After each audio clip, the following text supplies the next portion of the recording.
Hello, and welcome to another Frackin' podcast. I'm Joseph, and I'm here with my co-hosts, I'm Marty. And I'm Van. and I can't speak today for some reason. If you're joining us for the first time, welcome. If you're tuning in again, thank you so much for being here. We're glad to have you back. Today's episode is Up, Up, and Away, and we're going to be talking about the cinematic masterpiece Superman. Woo woo. Okay, so do we want to get into this? I don't First of even all, know. like, what did you guys even think about it? Like, because I actually had kind of two different thoughts about it after seeing it the very first time and then seeing it a second time from home.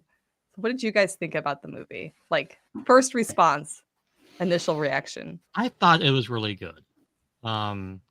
There were emotional moments for me just because of society's on fire and things are going to heck. And there were some moments in the movie where like I even got weepy, which is not unusual. Like I cried at the drop of a hat, right? But it had rewatchability, which is something that I like. Yeah, I had a for me. So Superman is like the only DC character that I really have any strong feelings about. It's like the only one that I'm like, okay, if a Superman movie is coming out, I'm gonna go and see it. And I know people are gonna come for me. Not a Man of Steel fan. I did not like the Man of Steel movies. I actually really liked the Superman that we had before, the one that nobody likes. Brandon Ruth. Oh, Yeah, he was I liked good. him a lot. And so like I was really excited for this one because I thought like, oh, I feel like we're going back to the Superman Returns kind of like vibe. And so I really was like, I'm prepared to cry. And I didn't cry the first time I watched the movie. And I actually walked out of the theater feeling kind of like, why didn't I cry? But then like on multiple rewatches, I felt like maybe the reason I didn't was because there's so much about this movie that feels timely right now that it was almost like I was seeing too much reality in it. And the feeling of how you hope that you want to have this kind of hope in the real world, but of course we don't have Superman in the real world. And so I feel like that's what kind of prevented me from having that strong emotional reaction seeing it the first time, but seeing it on multiple rewatches, yeah, I definitely do like the movie. Yeah, I think for me, some of the more recent Superman movies have not really hit hard. Like as maybe like an action movie, sure, I like them, but as like a comic movie, I don't feel like they've had what I'm looking for. And I think that this Superman really did because comics so often are a reflection of what is happening in the real world at the time.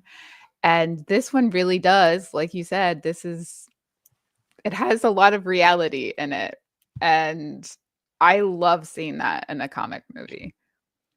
Yeah, for me, I mean, I want Superman movies to be hopeful. I want to see a Superman movie and feel like it is possible for humanity to grow and be better, and that there is somebody out there that wants things to be improved for like the average person, the little people.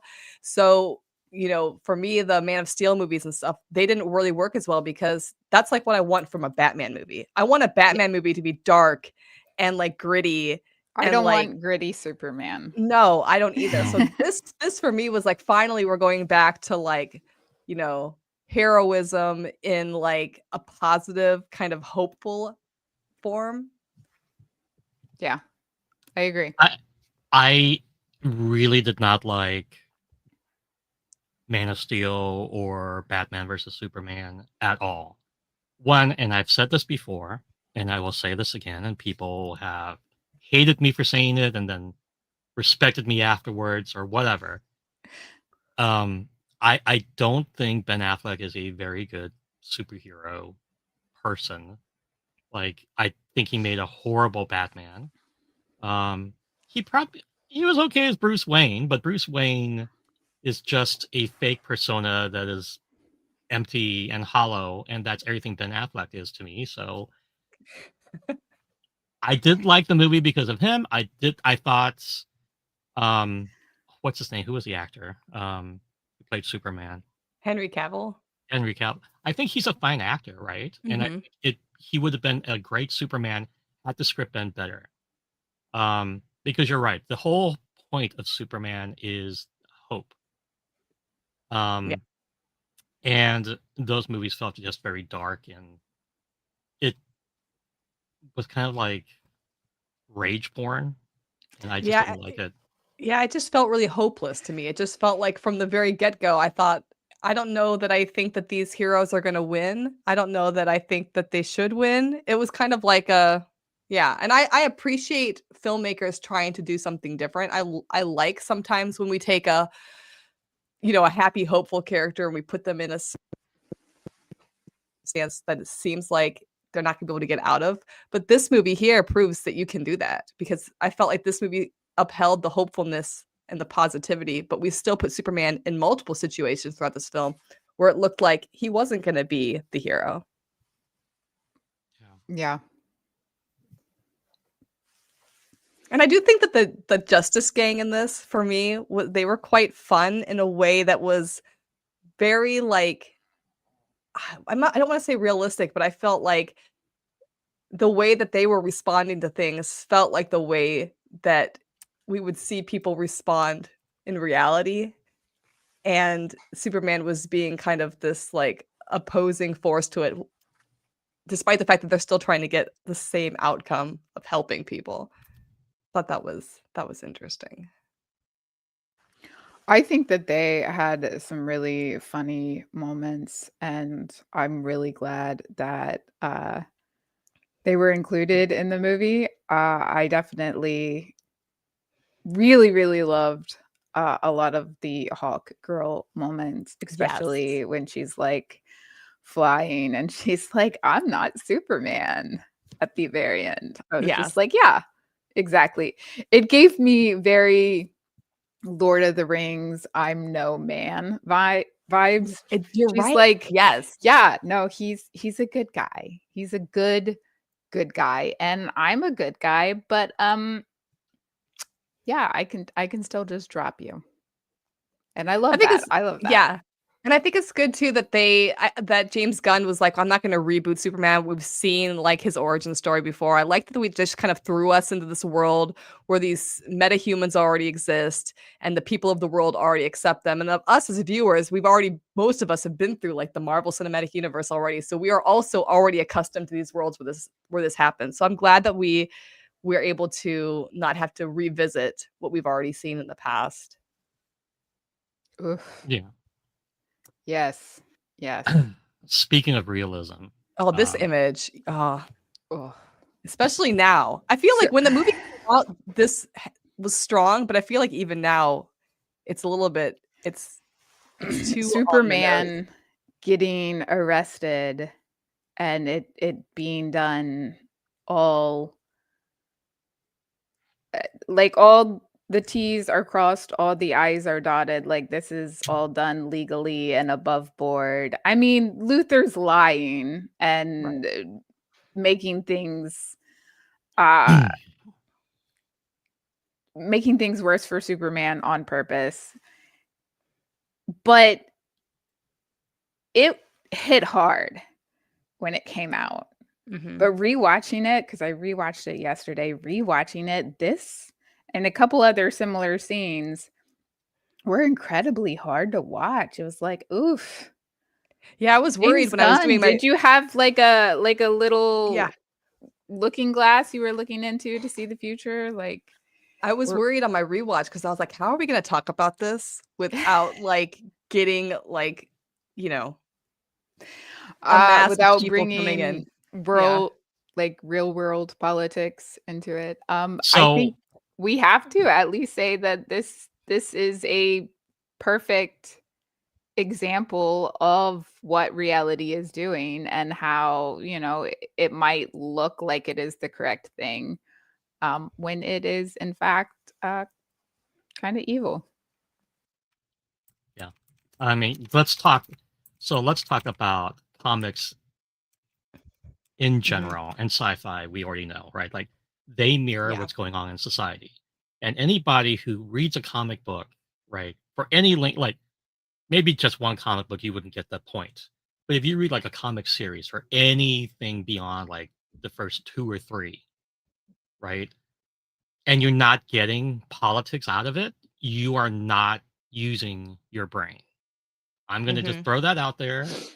I think that's super important. We had to remember that Jerry Siegel and Joel Shuster were Jewish Americans who created Superman, and this all happened at a time where there was, let's see, they created, when was it? I want to say that it was like right in the 20s, maybe. I feel like it was in the 20s. 1938. No, it was 1938. 30. So 1938. We know what was happening in 1938.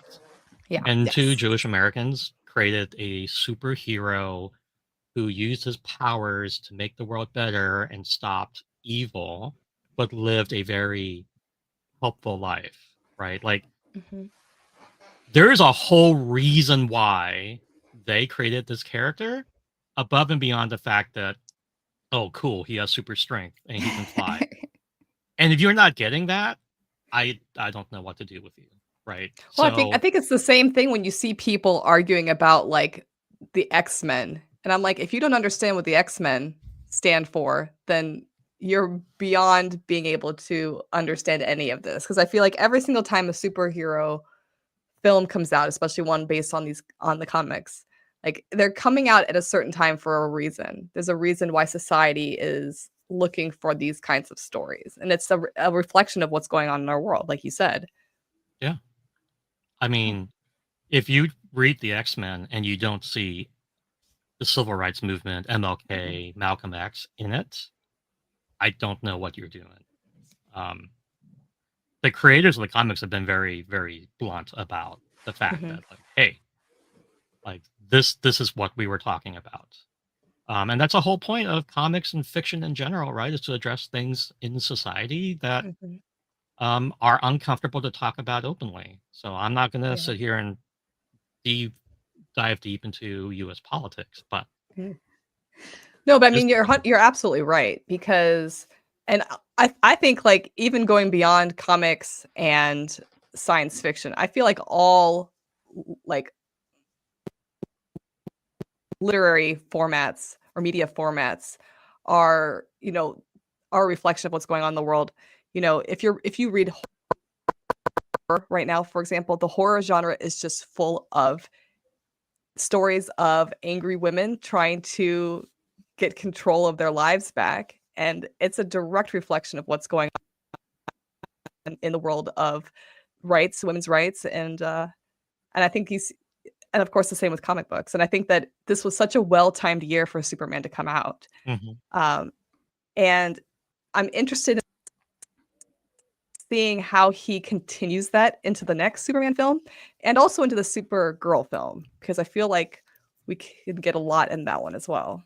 I am excited for a Supergirl film. I think it will be hilarious. But man, I'm not sure we're going to top this Superman. Like I want to top it, but it's gonna have to be so well done.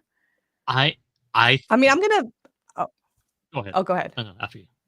Well, I was just gonna say that's what I thought about the Guardians of the Galaxy movies, and then the third one came out, and I was like, oh, it was a turn I didn't see coming. After the second film, I didn't think it would be able to top the first one, but that movie hit me so hard. I mean, that was a movie that I was not prepared to go into bawling my eyes out, and it was so culturally relevant and represented in a way that I wasn't expecting. That I still have hopes. I have hopes that could top the Superman with other Superman films. So I think I guess we'll see. I think James Gunn is an amazing storyteller, and I think he has an amazing ability to take what's going on in society and translate that into what he's working on. And it's not, I mean, we all know these movies take time to make, right? The special effects take time. And so he's even doing this stuff before some of the things in society are hitting. And so his timing is amazing, and he's proven that over and over again. Yeah. I feel like he can probably top this for a lot of reasons. One of which is he knows the material, right? He is a passionate fan Mhm. of the characters and the comics, but he's also not afraid to translate and do these characters and comics for the modern age, right? So, but Superman, I'm gonna probably annoy you a little bit, Marty, right? But Superman was never Oh my no. favorite superhero in DC. Like I was always more I, drawn to Green Lantern and Batman as a child I because of the think, cool and I don't, toys. yeah, I can't explain why Superman was because I mean, I was clearly I was more of a Marvel kid growing up. I definitely was really Yeah, into the X, I was really into Spider-Man. Um, and like DC, I never really spoke to me. And I'm probably going to say that Smallville had a lot to do with it because obviously I kind of like grew up around the Smallville time period. And I think just the representation of seeing Superman as a normal person, having normal, real friends, and going through normal problems, and then realizing later as an adult and looking at the character and discovering like there actually is something deeper here than just, I'm going to be the super good guy and always do the right thing. Because when you really read stories, always doing the right thing, one is not easy, and two, maybe not always right. And so I think there's a lot of interesting nuance with a character that's supposed to be wholly good all of the time, because you really can't be that way. Yeah. yeah, and that's the Boy Scout aspect of him is one reason that I didn't always like Superman. Now, I have changed my views over the years, right? But like he was always played as like this cheesy kind of Boy Scout. Yeah. And that just annoyed me because the world is messy and Yeah, that's you true. can't always be a Boy Scout. But that's probably my own trauma talking, right? Um Something but to what bring up in he is therapy. right. But what he is he is hopeful, right? He is that vision of hope, and Yeah. I do appreciate that. And I think for me, I think as a young person, I saw because he was a hopeful story, his stories are hopeful and the other stories weren't necessarily hopeful. I think for me, it was kind of like, oh, there was things going on in my life where I was like, I needed something that was hopeful, and that character was. So I think it was kind of a mix of can I just suspend my disbelief for the Boy Scout attitude for just, this momentary belief that there's gonna be a happy ending at the end kind of thing. Yeah. But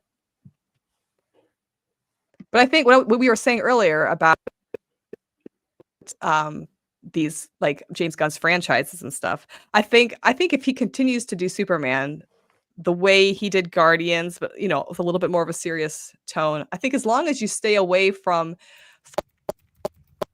falling into the comedy pit, which I think is like what we saw happen with the Thor films, which I think kind of ruined the Thor franchise for me, is it got too funny and it tried to tackle thematic situations, but added too much humor to it, took away from those thematic problems that the Yeah. character's running into. So I think as long as he's able to continue towing the line between a serious story with serious problems and a dose of comedy, like he did within this film with the Justice Gang, I think it'll be fine. As long as he doesn't tip too far into comedy, for me, it'll be okay.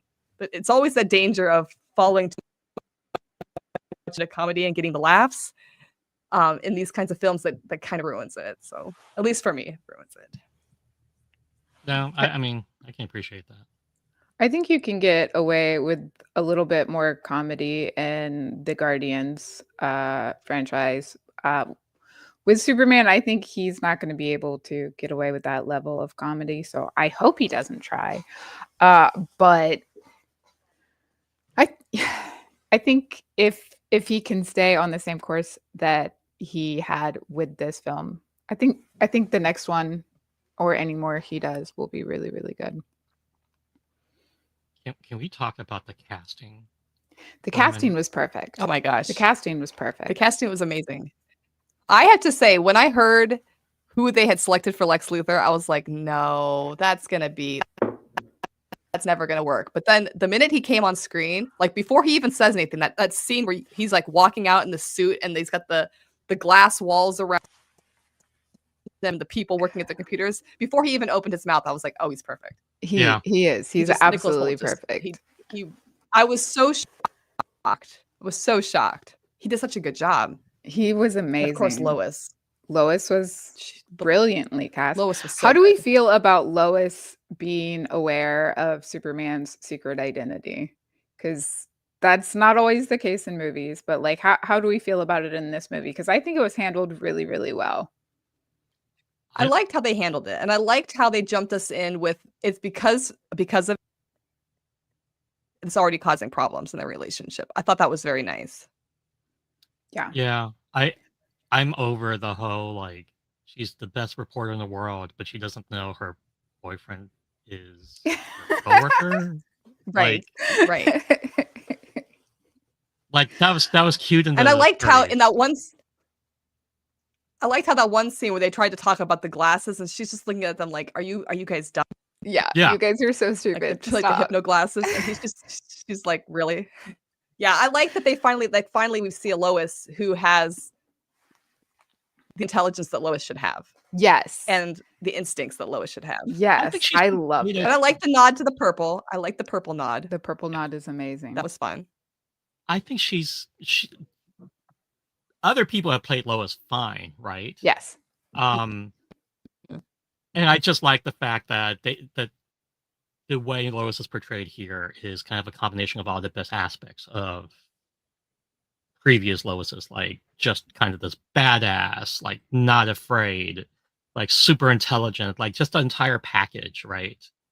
Kind of funny too. But I like that Lois wasn't just like the damsel in distress, like falling from the building, like BS. There was so much to the way this was portrayed that I think was amazing. I really like how they handled her character in this. And I did watch Superman 4 yesterday also, and I had not seen it since I can't even remember when I saw it last. It's been years and years and years. But there's this scene where Lois goes to pick up Clark Kent and he like jumps off the building with her and they fly around and they have this big long conversation and she's like, "Oh my goodness, you're Superman." And then he takes her back and like wipes her memory Yeah. and basically Yeah. freezes her for a second and then goes and changes and comes back and is like, "Oh, like she forgot the entire thing."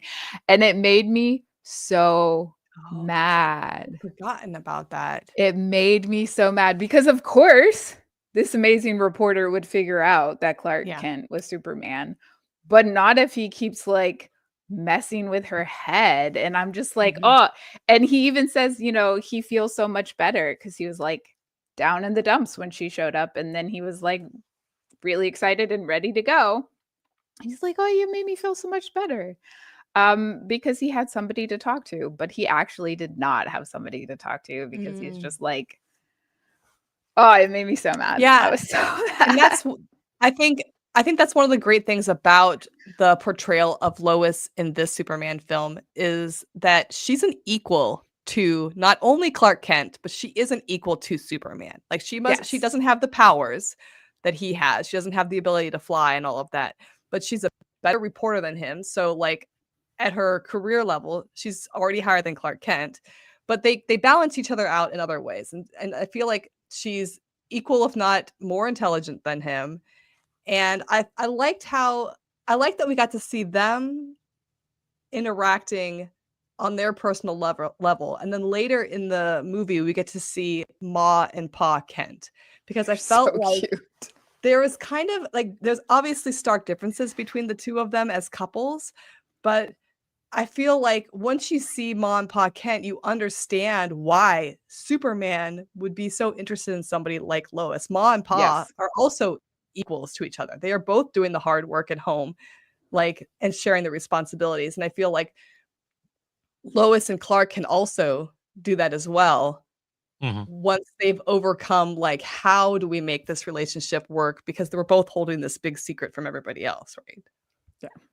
So I Yeah. think a couple of comments, right? Like, so going back to Van's comment about Superman 4, this is not the first time he's done that Yeah. in the original 80s movies, right? So I think after Superman 2, she knew who he was and then he took her memory away. Like, he constantly does this.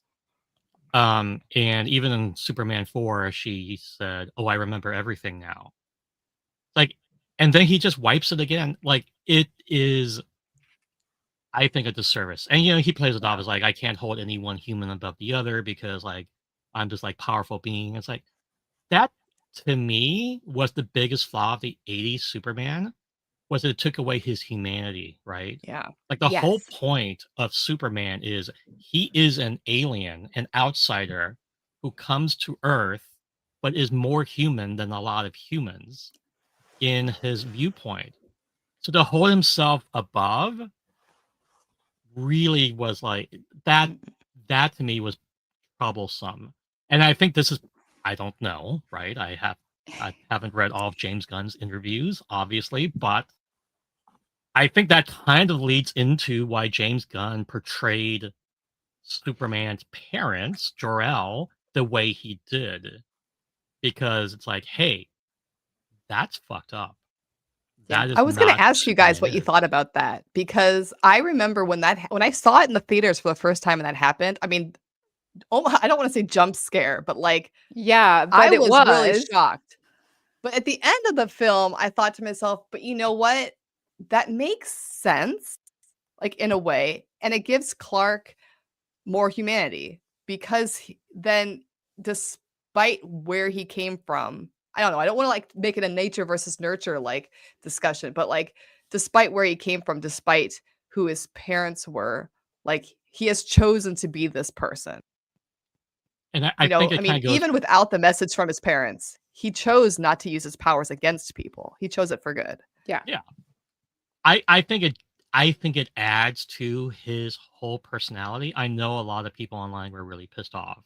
It's like, oh, you can't Mhm. make them bad guys. It's like, no, Jor-El was not saying anything bad. He was in Jor-El's mind. He's like, you're going to a planet that is so backwards. You need to lead them, right? And so to his to Jor-El, right? And I forget like his wife's name, but I it's cannot not. remember. Lara, is it? I can't remember. My brain I'm wants to not say that Lara, but I'm not sure. I'm not that deep into Superman lore, so It's been a while. um, I feel like that's just an alien kind of viewpoint. It's like, hey, you're going to a place where they are actively working to blow themselves up on any particular day, so maybe Which you is need to not lead wrong. them, which is not wrong. Now, I don't think it makes them villains, right? Like they still tried to save Krypton. They cared enough about their son to send him away to a place where he would definitely be safe because of the power of the yellow sun, and they knew all of this. So I don't think they were villains, but it definitely, to your point, I think it makes Superman even more human.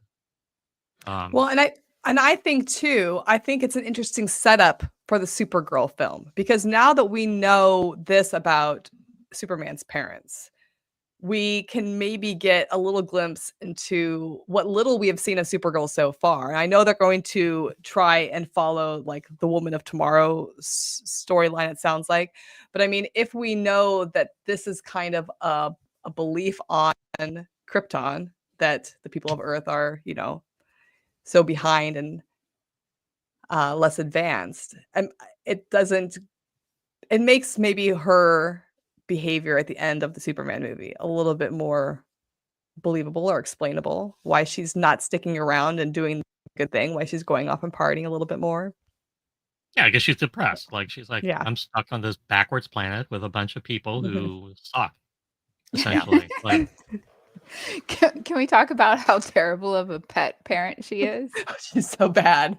Just God. leaving Crypto with Superman, who just leaves him in the what is it, the Fortress of Fortress of Solitude. Yeah. So it's Solitude.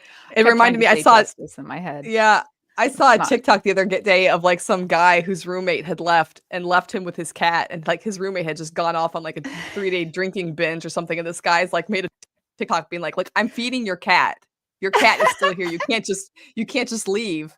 And I was like, "Wow, that's Supergirl right there. She's just left the dog with Superman because she knows he's gonna take care of it because she knows that he's gonna do the right thing, and the right thing is to take care of the dog."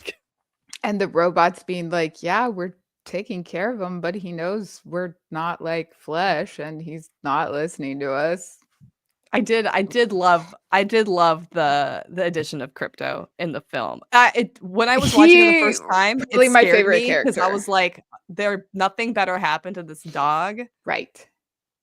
But so I was nervous, especially with that one scene when they come into the Fortress of Solitude, Lex and his crew. I was like, oh my gosh, so this dog has to make it to the end. Well, it's Crypto. He was gonna make it. I know, but I was just so nervous. He needs to be trained. And I say this does. all the time about actual human pet parents who do not train their dogs. I'm like, don't get a dog if you're not going to train it. I'm not saying that you have to put it, through an intensive training course and it has to know, 5,000 tricks or like have a perfect heel, but like there should be some like basics, like maybe don't eat all the drones. I don't know. Or at the very least, train your dog not to jump up on people, which is like my big pet peeve. That would be great. That would be if any family members are listening. That is a hard one, but I can't have my dogs knocking people over. Now I don't know anything about what Supergirl is trying to teach Crypto, but I think maybe she should stay with the dog or take the dog with her until slightly better trained. Anyway, Fortress of Solitude. Yeah. Mm-hmm. I love the Fortress of Solitude. The concept that here's this very powerful being who can basically do anything he really wants, and he chooses to have his escape be like this frozen fortress in the middle of the Arctic, away from everybody. That just tells you a lot. Like that's exactly where I would be. Yeah, right? like away everyone from raise your everybody. hand if you would just be in the middle of nowhere away from people. The only thing he's missing is like a library in that Fortress of Solitude, which Yes. Well, I mean, he has the technological library, right? Yeah. But yeah, I know. It's not the I same. get it. I mean, I probably wouldn't choose ice because I hate being cold, but the solitude I get. but I don't think his fortress is actually cold inside, right? It's just It still looks crystalline. cold. I don't know. I mean, it doesn't really bother Superman. He doesn't feel the same. I mean, I don't think he feels cold because he has like cold breath. So like he probably doesn't care if it's cold or not. Plus, he can go into space and not die. So yeah, Yeah. I'm sure like his temperature maybe tolerance the is way above temperature ours. doesn't matter. Yeah, I'm sure that if he felt cold, he wouldn't be in the Fortress of Solitude, right? He'd be in the... I did like though that we got to see like the robots in the fortress this time. Like I'm pretty sure we haven't really seen that before. I think like in Smallville there was like one moment where they kind of had like a robot character that didn't last very long, but like Oh. the cartoons, right? Yeah, the cartoons, yeah. But I liked that they added that in. And I like as for me actually one of the most emotional scenes was the scene with 4 there like on the ground, and I was just like, my gosh, I'm getting like so emotionally like worked up over this robot that we've seen for all of like 30 seconds. I am always emotional over the robots and droids. Always. But yeah, no, I definitely did not cry the first time that I watched this during that scene. Definitely not. You have no Well, proof. right. You You have no yes. proof. Yes, we can totally believe that you wouldn't cry at a movie that was emotional because you are such a cold and unemotional person who never displays feelings on your face for everybody to see, like a big fucking traffic light. Ouch. Just keep stabbing me, okay, Joseph? Oh my gosh. Ugh. If we see Joseph on the news. Look, I'm just saying. Listen, just because my face does not have like an inside voice. Nor does mine, for that matter.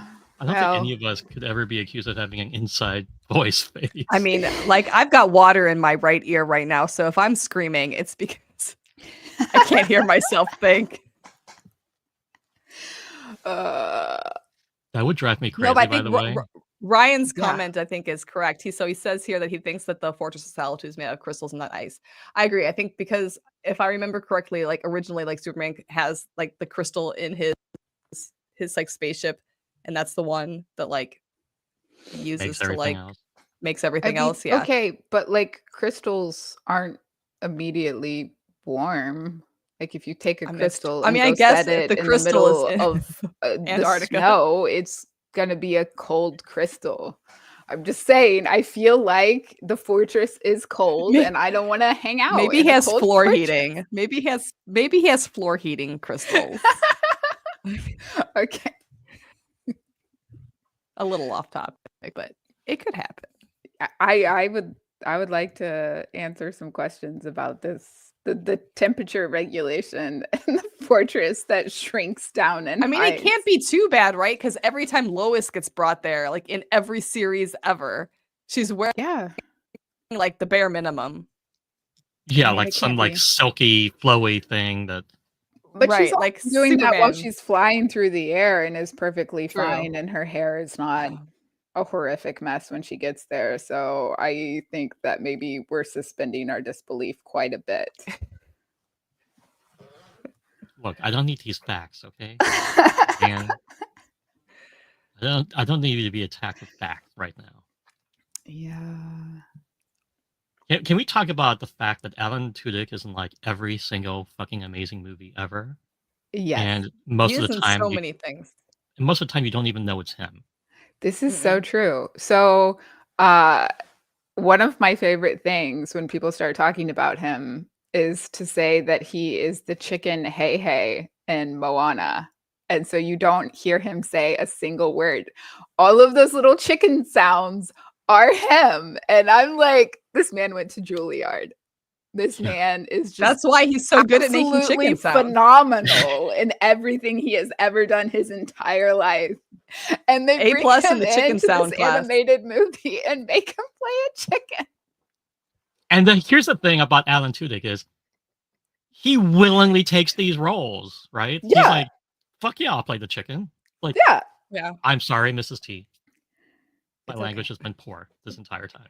But Alan Tudyk is just amazing. I love the fact that we have both Alan Tudyk and what's his name? Nathan Fillion? Nathan Fillion in this movie. Yeah, I just kind of wish they had interacted because when those two interact, it's all over. So they're hilarious. It's all over. But that's probably why they couldn't do that. Yeah. It would have been like, having Robin Williams do a scene and he's like improvising for like 3 hours. I feel like you'd have a similar situation with those two guys. Yes. They feed off of each other. But I again, the casting is just casting was superb and perfect. Can we talk about the casting of Lex Luthor's girlfriend, Eve? Oh. I loved her character. I loved her character than I thought I would. And I loved her more on the rewatch. Yeah, because I knew because then you see things. Once you know what she does, if you rewatch the film, you see, if you watch her from the beginning, you see what she's doing it the whole time. She is. And so the Yeah. rewatch was really, really good because I was, like you said, I was watching her and I'm like, Mhm. she's so amazing. I Yeah. absolutely love this. Like she did really like is her. playing Lex so hard. Like she's like, I But know this is probably gonna not work out for me. Here's my insurance policy. Here's my way to get back at you, if nothing else. But that brings me to the one maybe problem I had with this movie, and I still can't decide if I feel like it's a problem. And that's Jimmy Olsen. Okay. Like, how He do was a we little feel? toxic. He's toxic, right? Like, I don't know how I feel about this Jimmy Olsen. Like, I'm okay with Jimmy Olsen not being a great guy, but like, he is. I mean, I guess he's better than Lex, but But he doesn't he's treat her much better than Lex. but here's the thing, right? They did point out the fact that he was stupid in the way he was treating her. And That's like true. he's a young man, right? Like he's in his 20s. I'm not excusing it. I'm not saying that guys will be guys because obviously that's problematic. It's not how I would have treated anybody in my 20s. But I did think that you saw him starting to realize it's like, oh, like she actually does care for me and she actually is pretty cool. And I I mean, think the what you first. see No, go ahead. Sorry. I think what you see is like the way he treats other people is a reflection of how he thinks people see him. Oh, Um, okay. which might be reading too much into it, but I do No. think that he kind of like he changed towards the end of the movie. So Well, and that was the only thing. So the very first time I watched the movie, I walked out and I'm like, I hate Jimmy Olsen. But yeah, I rewatched it yesterday as well. And the whole time I was like, okay, I got to pay more attention to Jimmy Olsen because I really didn't like him the first time. And I had to figure out, like, is he truly bad to her or like, and at the end, there's that moment at the end where he kind of, there's like a look on his face. He doesn't really say anything, but there's like a look on his face that, like you said, he seems like he kind of realizes that he might have been in the wrong, or if he wasn't in the wrong, at least that she was smarter than he gave her credit for. And so I'm kind of like, I guess I can kind of give him the benefit of the doubt there at the end, but I don't know. I still kind of struggle with it. I'm not really sure like if I like him or not. I mean, I love her though. I love her She's though. amazing. I love the way She's she played amazing. it. And I liked how Uh, they wrote it because they made you, like, when the movie started, I thought, oh, come on. We have the bimbo girlfriend again for Lex right? Luthor. But then when we saw that she really wasn't like that, I was like, oh, nice twist. I like that. That was smart.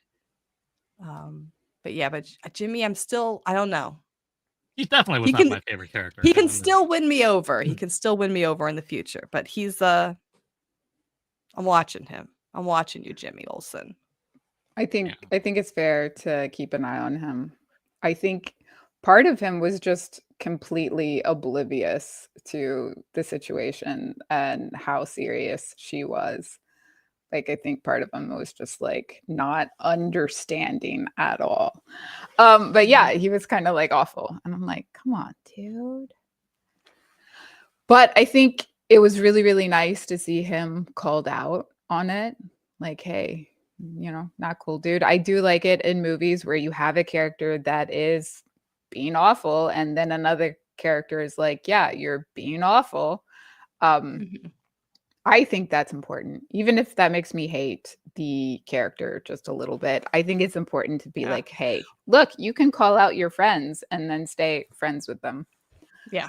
Well, I think it's even Yeah. more important in this situation because Jimmy is a good guy, right? And I feel like it's important that we recognize that good people sometimes say bad things or say mean things, and that, yeah, they should be called out just as much as Lex Luthor needs to be called out. Yes. And I think his response to being called out was important too, right? Like he wasn't super defensive or like No. bratty about it. He just kind of like sat on his own and tried Yeah. to like absorb that. And I think that shows the potential for him to be a better person, right? In the Yes. future. Which honestly, like James Gunn is just amazing at writing these characters. He is. He is very You good know? at that. like the depth of characters, and then the people they picked to portray these characters, like they did it so well. Which I will say, I love this movie. I think it is one of my favorite Superman movies of all time. If not my favorite Superman movie of all time. The one that you mentioned with Brandon Ruth, I think Superman Returns. Yeah. I like Brandon Ruth. I felt like the movie was a little dull. There wasn't enough depth to it. Yeah, I agree. I think that there were definitely areas that needed to be worked on. I think, unlike the Superman movie, I felt like Lois's character was a little too damsel in distress in Superman Yeah. Returns.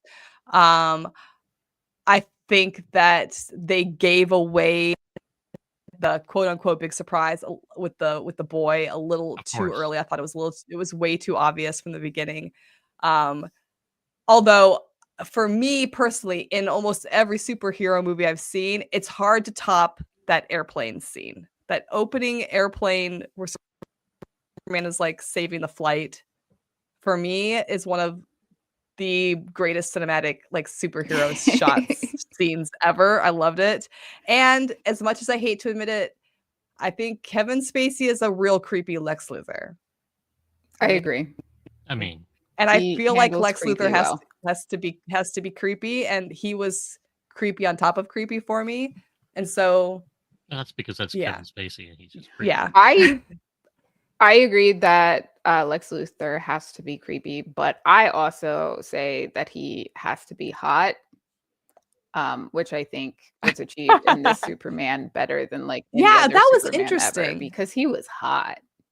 Well, you know what also I thought was interesting, and I can't remember how tall Gene Hackman is, but Nicholas Hoult is very tall. And so like when we had the scenes between him with Lex and Superman standing next to each other, it felt like a legit standoff. I was like, oh, because Lex is actually physically intimidating in this movie, you know? Like he is attractive, he's very tall, he's very well dressed, he has a lot of money, and then he's standing against Superman. And he does make Superman look a little ridiculous. Obviously we're still on Superman's side, but like I think they did a good job of picking somebody who could stand up next to David Cornsweet and really like Gene Hackman was 6'2". feel like a presence. So he was also tall. Okay. He was tall. Yeah. Well, everybody's tall compared to, from my perspective. Same here. I think, but I felt like it was nice to have two actors that were like very evenly matched in height. I loved like good. Every time they were on screen together. When Lex is transporting him to his little prison, and he's getting all, I want to say, flirty. Yeah. Superman puts his hand on the wall, and like Lex puts his hand on the other side. He does like this Kirk Spock thing, which is like weird. And it's weird. Can't tell me that that's not flirty on some level. I'm sorry. No, yeah, there was definitely a tension between the two of them, which in this I love. Film that we don't really see in the other Superman films. So, but I love.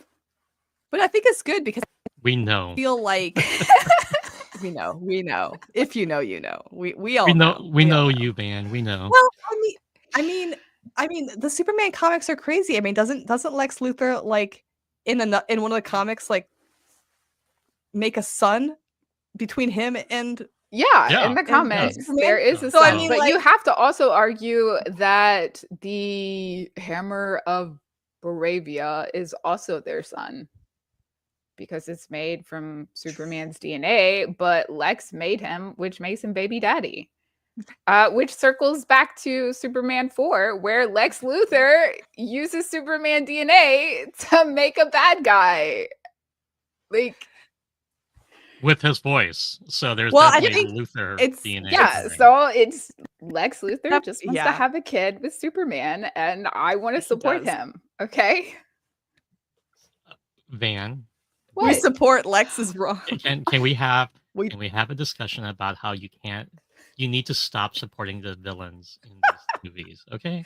I'm supporting his desire to have Superman a family can with change whomever him. he wants. Okay. Superman I can do think change that him. he should get the other parent on board with it. I do think it's very unethical to like use somebody's DNA to create a child without their permission. Yeah, unethical, absolutely. But like, I support his desire to have a family. I mean, but if we're When going was by the last time supervillain you watched ethics, what's the name of the show? The uh-oh. with Sandra Oh and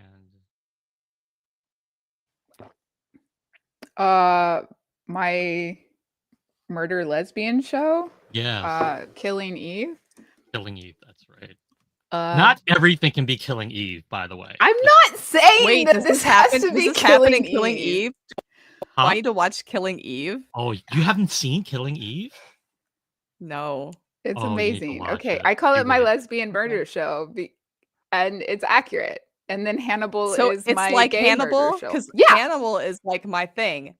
yes, it You is would love very Killing Eve. similar to that. We have a serial Okay. killer and then a not Okay. serial killer, and See, it's They- always they hard have for me their when the fun villains are more tension. enticing than the heroes. So Okay, but in this case, they actually kiss, unlike Hannibal, where they Hey, just look, kiss a lot. there's a new interview came out yesterday with Mads Mikkelsen and the showrunners, and they said if there's going to be a season 4, it's going to be physical. Yeah, Quotes. I need it They so said it, and I need it Mads so Mads much. sat there, and he's like, "I'm on board."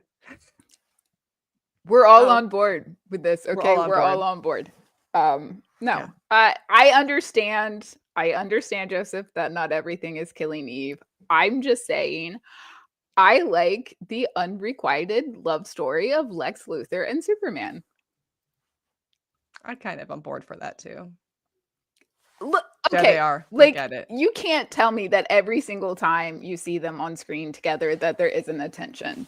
I'm just saying. But this is what's going to be interesting because maybe I heard this wrong. Did I not hear that the next Superman film is supposed to show a team up between him and Lex? They're supposed to be working together. I have no idea. I no swear idea. I read this somewhere that the next idea It's for not the new- unusual. They've done this they before. will team up and be on the same side for some reason. Yes, I love this comment. Need to start fighting over custody. Gets the kids or not? I Yes, mean, wanna sadly, I feel like Lex has more money, and so he'll probably get custody just because he has the money. Yeah. Well, technically, Superman's an illegal immigrant with no valid paperwork. So how is he gonna go to court and fight for custody? I'm just saying. What do we think? Oh, okay. So this photo. What do we think about bringing back the curl? This is for me the most important thing about this movie was That's bringing back important. the curl. I like I his very famous curl, like only after a fight or like in the middle of a fight. Like his hair suddenly out of nowhere, just like this curl happens. I loved this. I love that they gave the curl back. I just feel like this is just I don't know. The curl is for me. The curl represents like the transition between Superman and Clark Kent. I love it. And I love how many teeny tiny little things that were added, like subtle little nods, like the curl, like here, we're giving you this little In this little dissertation, I will now explain. I was going to go a different route with this picture, and you went to All the right. curl. present. Okay. Go Where for it, go where for were it. you going? No. I It's over. I can't stop now. Okay. No, I was gonna say, like, just the look on his face.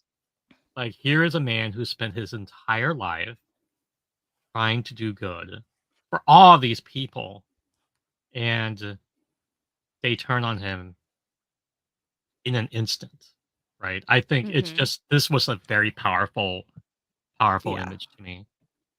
This felt to me like also very representative of what's going on right now. This feels like very cancel culture. Like literally, Yeah. like one person does one thing or says one thing or somebody misconstrues it, and instantly the entire internet is against them. And so gotta I say thought, this. oh. The internet was a mistake. Carry on.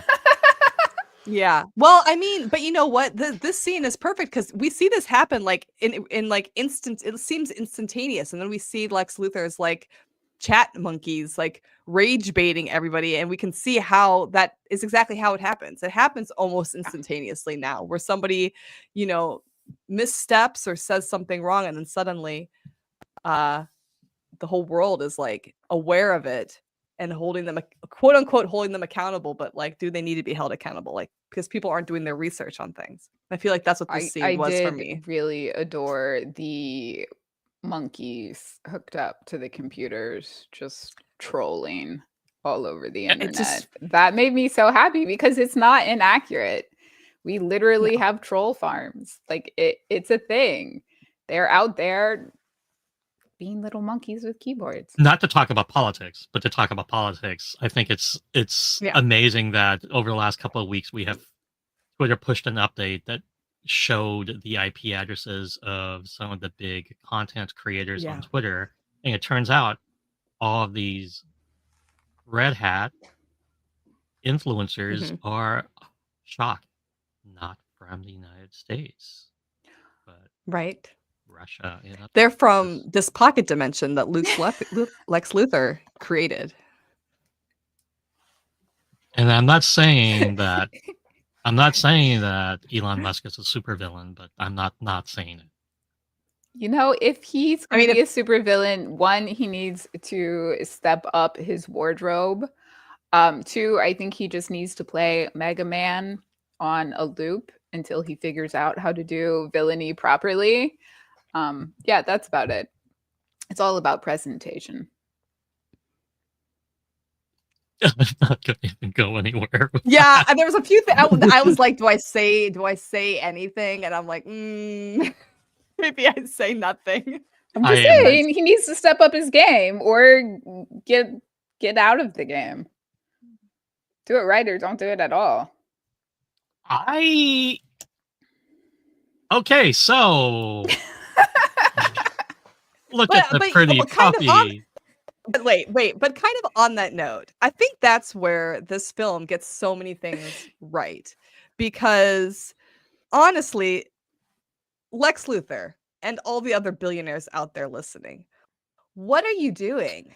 You have so much money and what you just want to like take it out on this guy with this cute little curl and all Right? these innocent people. Like go like solve world hunger or something.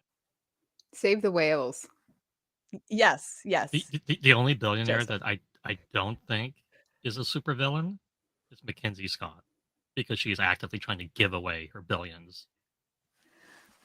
Okay. Or Dolly Parton, who would be a billionaire if she didn't give away her money. But she's Yeah. not a billionaire, so that's fair point. She's not a billionaire, but But I she's think the given away all point her is money. valid that she isn't a billionaire. Not because she hasn't accumulated that possibility, Because she but gives because away. she has put in a very like obvious effort to give But I mean, back. like that. So, like that's like this movie, like Lex Luthor. He is all of these people. You know, they're not doing anything good for society. They're coming up with all these crazy technologies that are hurting us as a culture, as a people, as a planet. I mean, he literally creates a technology selfishly that cracks open all of Metropolis. Wow, that sounds like things going on in the world right now Oof. that I don't want to say because I don't want to introduce people into the chat. The monkeys will find us. The monkeys will find out. I am going to say that I don't care if the monkeys find us. It's fun blocking monkeys. Monkeys are But- fun to block. But I'm just going to remind everybody that the power is yours and not in the hands of the billionaires. So make sure you register to vote. Yes. And then actually vote. And then actually vote. And actually vote. Yes. So the registration numbers and then the actual voting numbers of people who actually show up to the polls are vastly different all over the US. So registering to vote, important. Yes, absolutely. Recheck your registration consistently, because people do get removed from the voting register, which is not great. If you move, re-register, update your registration, and then go vote in your local election. Because the power is yours. And Yes. and don't vote for Lex Luthor. Yes, never. And don't ever. listen to the damn monkeys. Please God. don't listen to the monkeys. And don't let the monkeys vote. Yeah, don't let the monkeys vote. Okay. That, I mean, unless they're registered, I guess. But not if they're in a pocket universe, because then that doesn't make any sense. Yeah, I don't think their residency will allow them to legally vote. So not here. In Russia, they could. Just, Well, okay, I've said Russia Anyways. multiple times. We're gonna definitely get monkeys in the chat. do we have anything else we want to cover? I don't even. Did we cover anything we meant to? Crypto. I think we covered everything that we meant to. oh, crypto! I loved crypto. We didn't talk about Mr. Terrific, though. And I feel like we should give Oh, a moment to Mr. definitely, Terrific, Definitely. because this, for me, he was one of the most surprising characters for me in that film. Yes.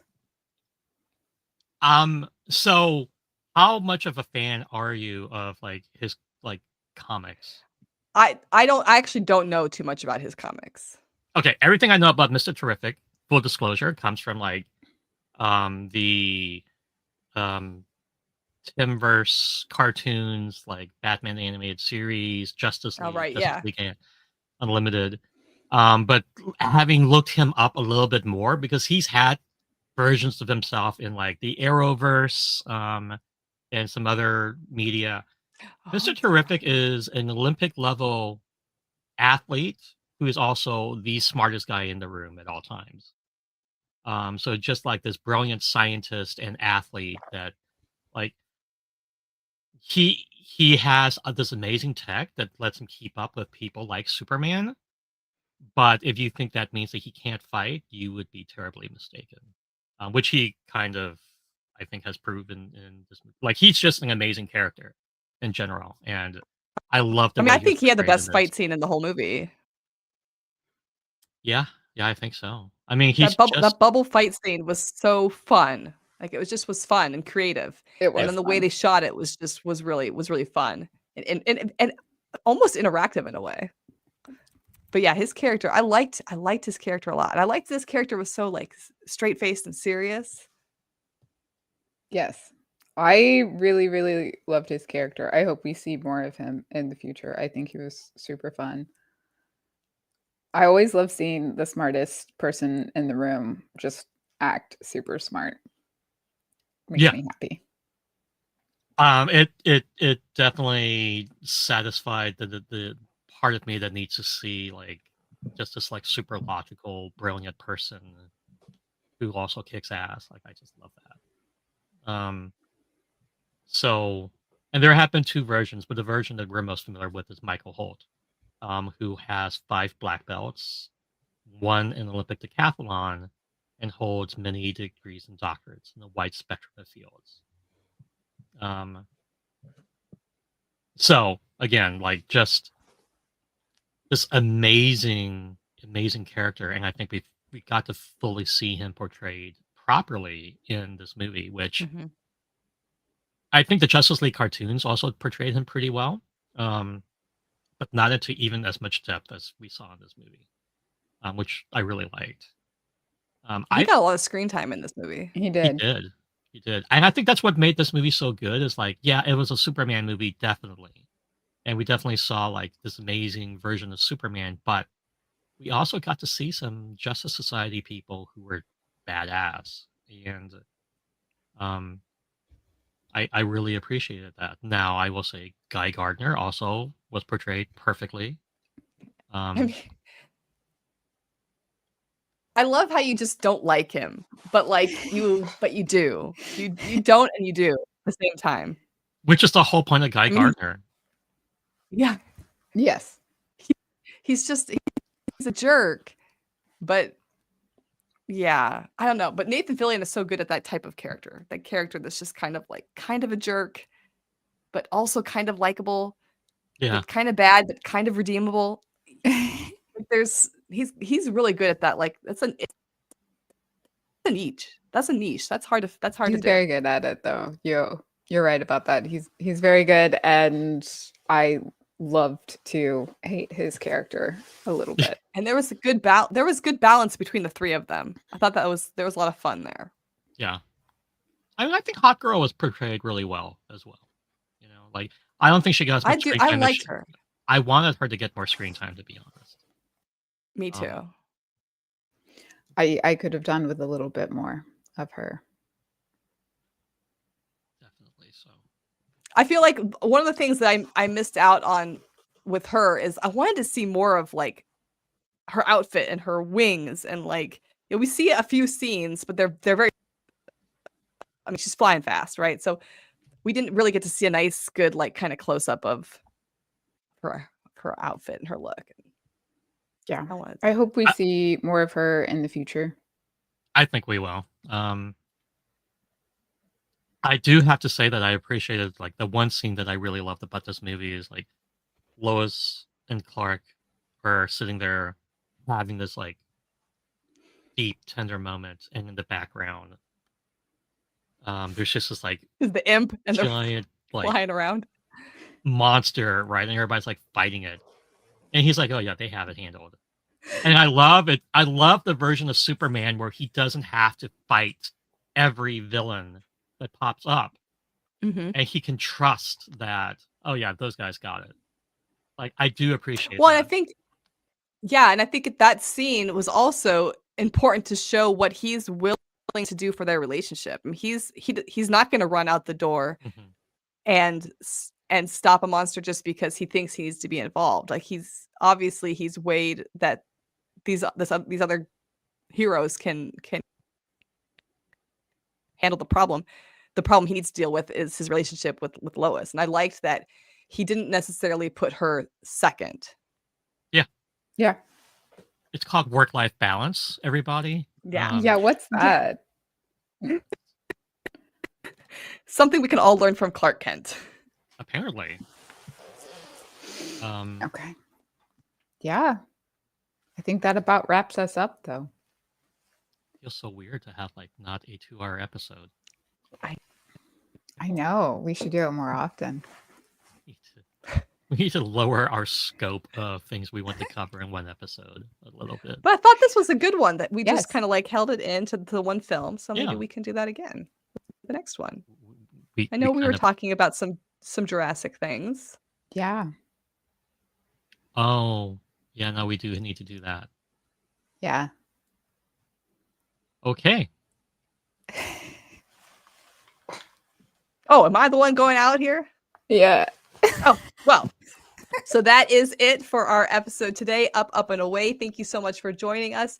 If you haven't already, please like, subscribe, and follow us along for our next episode, which we will let you know as soon as we know. And thank you all for coming. I don't have the script in front of me right now, so I'm winging it. Bye, everybody.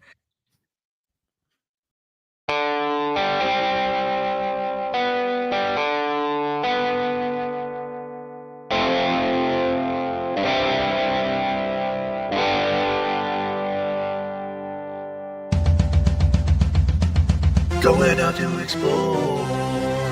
Julian comes to another fracking podcast. Time travel, wormholes, and more. Chevron's locked on another fracking podcast. Debating all the lore. We get signal of another fracking podcast. Nerdy topics galore. Systems go for another fracking podcast.